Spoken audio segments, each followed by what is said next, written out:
أعوذ بالله من الشيطان الرجيم. بسم الله الرحمن الرحيم.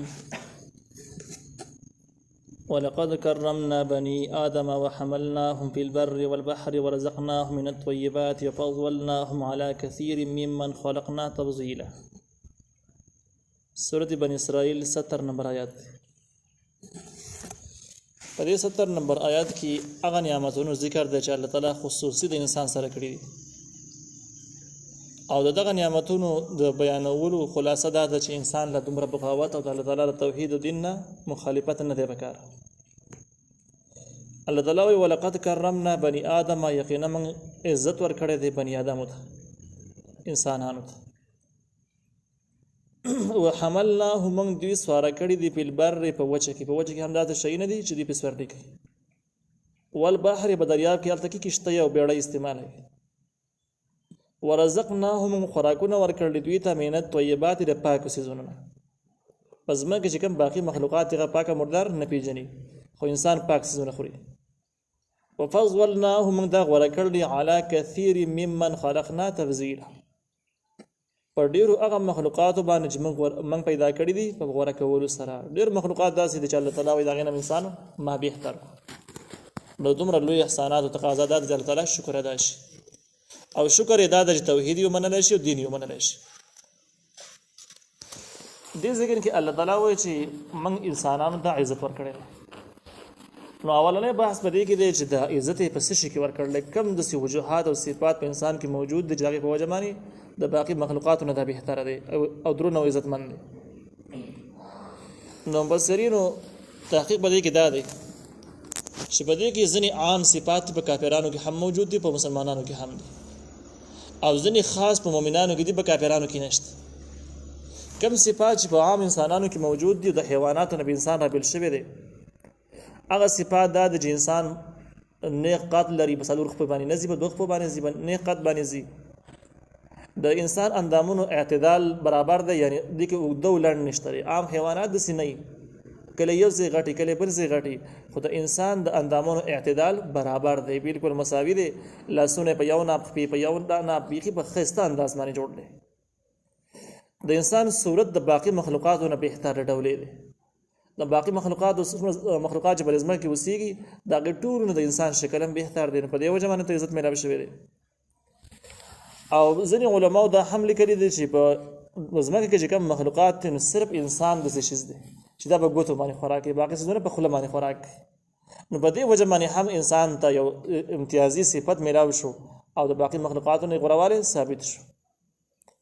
د دغې نه علاوه چې کوم دی انسان چې کوم خوراکونه کوي نو دا انسان د خپل عقل او شعور په بنیاد باندې مرکب خوراکونه کوي. ډېر شیزونه رايوځي کوي، دغه نه یو شی جوړوي د ذایقې او د خوند لپاره، خو باقي مخلوقات شیزونه مرکب نشي خوړلی.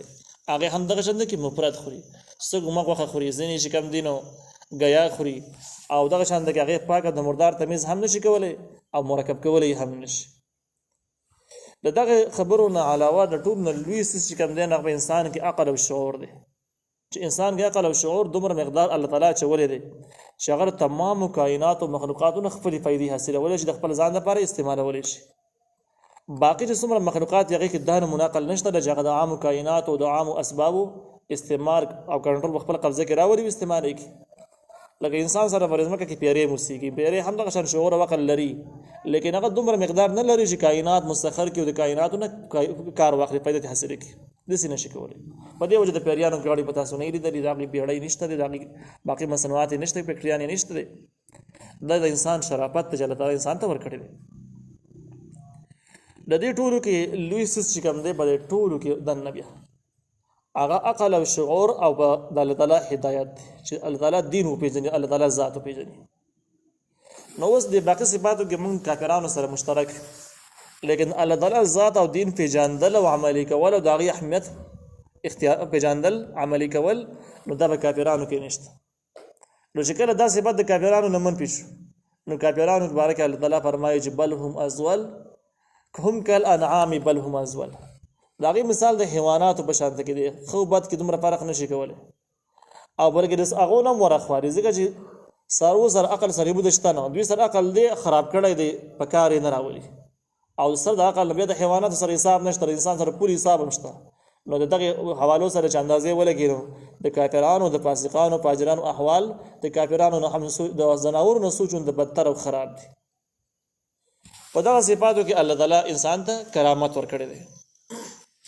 نو د دې کرامات نه څو مسائل نور معلومیږي. هغه دا دي د انسان اعضاء چې څومره دي، کاغه نوکان دي که یختري د هغې غیس پکاوی کول په ګنده ځایونو کې اچول شرعا منع دي، ناجایز دي. د دې آیات په بنیاد باندې دغه نه علاوه چې کوم دی په کوم ځایونو کې چې قبرونه د هغوی هډوکي ماتول، په هغې باندې کېناستل، په هغې باندې څاروي ګرځول دا ټول هم د دې آیات سره تضاد لري.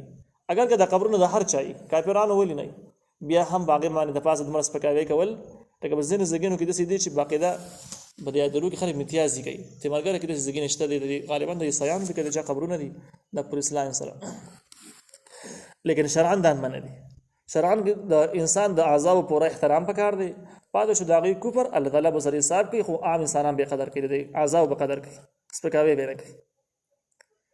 الله تعالی وایي وحملناه موږ سواره کړلي دوی لره فی البر په وچه کې، یعنې دوی اکثري په خپلو خپو باندې نه ځي، سورلی استعمالوي په وچه کې هم، او په والبحر په دریاب کې هم. هلته کې بیړۍ دي، دغرې دا کشتیانې دي، او په وچه باندې څاروي او دغه شان کې موجوده نوي مصنوعات چې کوم دي، جهازونه، ګاډي، دا ټول څیزونه دي استعمالوي.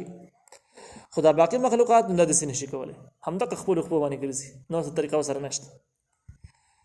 نو د دوی ته الله تعالی په دوی باندې احسانات ډېر زیات دي او ذمهواري غټه ده. ذمہواری غټه ده، نو په دې وجه الله تعالی ول نعمتونه هم ډېر زیات ورکړي دي. ورزقناهم رزق ورکړل دوی ته من الطیبات د پاکو څیزونو نه، نو په دې کې هم د نور حیواناتو نه جدا شو. وفضلناهم ورکړل دوی لره علی کثیر ممن خلقنا تفضیلا، پر ډېرو هغه باندې چې موږ پیدا کړلي په غوروالي سره، ډېرو مخلوقاتو نه دا غوره دي. اوس دې ځای کې سوال دی چې انسان د کوم مخلوقاتو نه غوره دی او د چا نه غوره نه دی، او په انسانانو کې دنه قسمونه څومره دي. د دې ټولو خلاصه دا د کوم چې تفسیري مزاري ذکر کړي ده. اول چې کوم دی د انسانانو کې چې کوم عام نیکان اولیاء او بزرگان خلک دي د پیغمبرانو نه علاوه، نو عام بزرگان د عام انسانان چې راواخلي مسلمانان، نو ښکاره خبره ده چې دا د تمام حیواناتو نه غوره دی، دا د پیریانو نه غوره دی. مخکې موږ بحث وکړو. اوس دې ته راځو چې د فرشتو سره د دې مناسبت څنګه دی، فرشتو نه غوره دی که غوره نه دی، او د دې صحیح حساب دی. نو تفسیر مزاري ذکر کړی دی چې عام نیکان بزرگان اولیاء کرام دا د عام فرشتو نه بهتره دي، خو د خاص فرشتو نه بهتره نه دي. لکه یو بزرگ د جبرائیل السلام نه بهتره کېدی نشي، اسرائیل علیه السلام نه بهتره کېدی نشي، د میکائیل علیه السلام نه نشي، د اسرافیل علیه السلام نه نشي. داسې لوی مرتبه والا فرشتي شته. نو عام بزرگان د عام فرشتو نه خو بهتر دي، لیکن د خاص فرشتو نه بیا بهتر نه دي. او په انسانانو کې چې کوم انبیای کرام دي، نو انبیای کرام بیا د خاص فرشتو نه هم بهتر دي. نو د پیغمبرانو درجه د فرشتو نه بیا پورته ده، لکه د جبرائیل علیه السلام، د میکائیل علیه السلام، اسرافیل علیه السلام، اسرائیل علیه السلام چې لوی مرتبه لري، د هغې نه بیا د انبیایو درجه پورته ده. پاتې شو کافرانو خو د حیواناتو نه بدتر دي، نو د فرشتو سره خو هېڅ مناسبت رانغی، د فرشتو سره خو تناسب ویلی نه شي.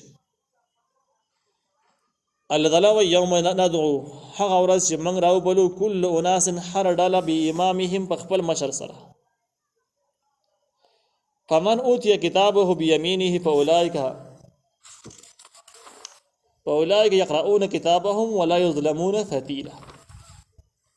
هغه چاته چې ورکړل شو کتاب د هغو په ښی لاس کې، نو دغه کسان لولي به خپله عملنامه، او په دې باندې به د تار برابر ظلم نه کېږي. دا آیات لفظي ترجمه ده. دې ځکه کې الله تعالی وایي چې حیبتي ورځ را روانه د قیامت لویه ورځ چې دغه د یادولو قابله ده، هغې ته تیاری پکار دی. هغه ورځ چې کوم ده تخفیف اخروي دی، چې هغه ورځ داسې ورځ ده چې خلک به راوبللی شي ټولې ډلې په امامهم په خپل مشر سره. د دې چې کوم قائد او کوم مشر د چا په نگرانۍ کې چې په دنیا کې ژوند تېر کړی، هغه د مشر په نوم به ویلی شي چې د پلانکي خلکو راشي دي خوا راشي. نو په اول سر کې به د خلک په ګروپونو کې په ډلو کې د مشر په نوم سره بیل شي. دا تحقیق چې کوم دی دا تفسیر قرطبي رایي ده، او په دې کې صحابه کرام چې کوم دي لوی مفسرین هم شامل دي. هغوی وایي چې امام په معنی د پیشوا سره دی، او پیشوا قائد او مشر ته ویل کېږي. نو د قیامت په ورځ باندې به خلک د خپل مشر په نوم سره رابیل شي. لیکن ترمذی او روایت ته چې د روایت ډېر قوي هم نه دی. هغه روایت کې دی چې د امام په معنا د کتاب سره دی او د کتاب نه مراد عمل نامه ده. په ترمذی شریف کتاب تفسیر کې د روایت شته دی. او بیا د دغه تایید چې کوم دی د سورۃ یاسین د یو آیت نه هم کیږي چې باغې کې د امام په معنا د کتاب سره راغلی دی چې کل شیء احصیناه فی امام مبین. نو هغه ځکه نه هم د اشارتن معلومیږي تایید د دې خبرې کیږي چې امام په معنا د کتاب سره دی. لکه څنګه چې خلک په ضرورتو کې خپل مشر ته منډه وهي دغه شان کې په کوم خبرو چې نه پوهیږي نو کتاب ته منډه وهي، کتاب نه معلومات حاصلوي. نو په دغه حواله سره بیا مطلب دا شو چې هر ډله براوته چې به امامهم د خپل عملنامې سره عملنامه ور سره به د ورسره آیات چې کوم دی فمان اوت کتابه بیمینه دغه نه اشارتن معلومیږي چې دینه به مراد عملنامه وي. اوس د عملنامې چرته پرتی نو عملنامه باره کې روایت دا دی چې د عملنامې د عرش لاندې د انسانانو سره عملنامې د عرش لاندې پرتی. کله چې الله تعالی اعلان وکي او هر ډله را بیلیږي ځان له ګروپونو جوړیږي د قیامت ورځ باندې صفونه جوړیږي د هر فرقې جدا صفونه دي د غلو ځان له زناکار ځان له دا شاته کې د مذهب په حواله سره ځان له صفونه جوړیږي. نو په دغه دوران کې به د عملنامې به یو هوا راشي راوابل وځي. دا دقیقات تفسیر مار قرآن نقل کړی دي. نو دغه عملنامې په هوا کې به راشي. بیا د ځینو روایات او احادیثو نه معلومیږي چې دغه عملنامې چې کله په هوا کې راشي د کافرانو گمراهانو لاسونه به شاته کاږي مخې ته بنه راوړي. نو د شار طرف نه بغس لاس کې عملنامه میلاو شي او چې کوم مؤمنان د دې لاسونه بسیده دا مخې ته لاسونه راغځول شي نو دې لاسونه دې ته د عملنامه د مخې طرف نه راشي دی په خیل اس کې راونسي. نو الله تعالی په مان اوت دې کتابه بیمینه هغه چاته جوړ کړل شو عملنامه د هغه په خیل اس کې پاولای کندغه کسان یقرؤون کتابهم دی بلور خپل عملنامه په خپل باندې بلور ډېر بہت خوشاله ولا یظلمون فتیلا ابدی بظلم نه کیږي لتار برابر. فتیل برابر کې هغه تار ته ویل کیږي چې کله سړی کجوري نظر راو باسي نو د کجوري پر زړه کې دنه یو جوور غونته کې لختې شانته کې کرخه غونته پکې و دغه جوور ځکه کې و دغه لختې غو نشز کې یو نری باریک تار پروتي هغه تار ته برابر کې فتیل وي چې پښتو کې دغه خاص نوم نشته دی خو بس دومره بیا وی چې کجوري د زړی د تار برابر خو پوره قصه به سره راخلي د شخصي نوم نشته. خو په عربي کې هر شی خپل نوم دی هر شی چې څومره واړه شیزونه دي څومره غټ دي هر شی په عربي کې خپل نوم لري او دا سې دومره قصې ته به ضرورت نه پیږي ځکه عربي فصیح ژبه ده. نو الله تعالی ولا یظلمون فتیلا بدی بظلم نه کیږي تار برابر هغه تار چې د کجوري په زړه کې پروت